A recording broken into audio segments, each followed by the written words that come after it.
Hello বন্ধুরা, নতুন blog নিয়ে হাজির। অটোমেটিক গাড়ি কি করে চালাবে। গাড়িতে বসার পরে কি করতে হবে, যে সিট আছে সিটটা কিন্তু তোমাকে ঠিক করে নিতে হবে, তোমার পরার মতো তোমার হচ্ছে কি না হচ্ছে।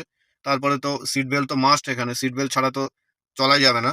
আর স্টার্ট করার জন্য এই যে অটোমেটিক আছে, এটা ইঞ্জিন কিন্তু স্টার্ট হয়ে গেল। ঠিক আছে, ইঞ্জিন স্টার্ট হয়ে গেল। আমি এসিটা একটু টেম্পারেচার কমিয়ে দিলাম। প্রথমে আমি কি দেখাবো, এখানে একটা আছে অ্যাক্সিলারেটর আর একটা আছে ব্রেক। ব্রেকেই কিন্তু ক্লাসের মতো সিস্টেম করা আছে। ঠিক আছে, তাই গিয়ার ফাংশনে গিয়ার ফাংশনে কি আছে, এই যে পি আছে, এখন কিন্তু গাড়ি পার্কিংয়ে লাগানো আছে।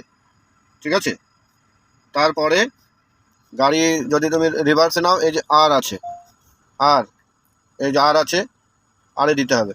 তারপরে এন আছে, এটা হচ্ছে এন, নিউট্রাল।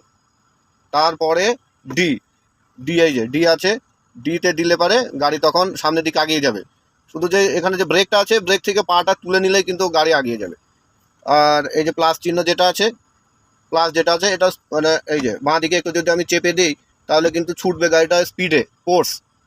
তো আমি এখন দাঁড়িয়ে যেহেতু ভিডিও করছি, তাহলে আমি গাড়িটা পার্কিং মোডে রেখে দিয়েছি।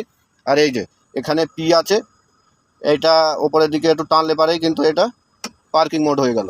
ঠিক আছে, তারপরে অটো হোল্ড আছে, হয়তো আমি কোথাও দাঁড়ালাম, তখন এ অটোমেটিক হোল্ড হয়ে যাবে, অটোমেটিক। ঠিক আছে, আর এখানে যে সুইচ আছে ড্রাইভ মোডটা কি আছে, ড্রাইভ মোডটা আমি দেখাচ্ছি। এই যে ইকো মোড যেটা আছে, আমি এখানে কিন্তু দাবাচ্ছি, হ্যাঁ, চেঞ্জ হয়ে গেল নর্মাল থেকে হলো ফোর্স, তারপর হচ্ছে স্মার্ট। আমি কিন্তু বেশিরভাগ ইকো মোডেই চালাই। হ্যাঁ, তারপরে দেখানোর কি আছে, তারপরে এখানে যে এসির ফাংশনগুলো আছে, এটা অফ হয়ে গেল। আমি এসি চালু করে দিলাম, অটো মোড আছে, তারপরে ফ্রন্ট আছে, রিয়ার আছে, আর এটা তো টেম্পারেচার উপরের দিকে ওঠা নামানো করা।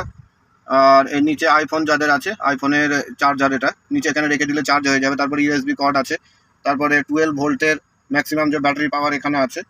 হ্যাঁ, মেন হচ্ছে এখানে পি, আর, এন, ডি, এই চারটে হচ্ছে কাজ। ঠিক আছে, দিকে স্টিয়ারিং, আর সৌদি আরব, দুবাই, কাতার, কুয়েত, বাহরিন, ওমান, এগুলো কোথায়, বাম সাইডে। আর ইন্ডিয়াতে হচ্ছে ডান দিকে, বাংলাদেশ ডান দিকে, পাকিস্তান ডান সাইডে, আর সৌদি আরব গলফ কান্ট্রিতে হচ্ছে বাম সাইডে। তো ডান দিকে বাঁ দিকে এটা কোনো ম্যাটারই করে না। তারপরে এখানে আছে অডিও সিস্টেম আছে, মিডিয়া আছে, হ্যাঁ, আর যাবতীয় যা যা আছে। আর স্টিয়ারিং থেকে কিন্তু সব কিছু কন্ট্রোল করা যাবে। ঠিক আছে, তারপরে এখানে কি আছে, যে লাইট, এখানে হেডলাইটের সব কিছু অপশন আছে। হ্যাঁ, এবারে ইন্ডিয়াতে যে গাড়ি চালিয়েছে এখানে একই সিস্টেম সব। বাকি যে এই যে সুইচগুলো আছে, ডোর ক্লোজ আছে, ঠিক আছে, চাইল্ডের জন্য, বাচ্চাদের জন্য ক্লোজ আছে। তারপরে যে লুকিং গ্লাস আছে, এই যে লুকিং গ্লাস যেটা আছে, লুকিং গ্লাসটা এটা হচ্ছে ঠিক করার জন্য।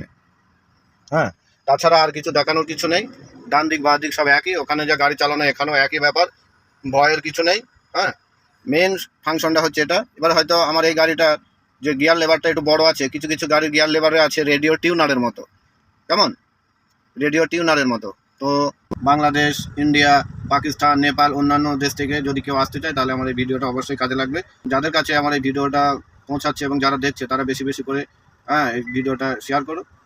কাজে লাগবে এটা, যারা বিদেশে আসবে তাদের কিন্তু কাজে লাগবে, অটোমেটিক গাড়ি চালানোর জন্য কাজে লাগবে।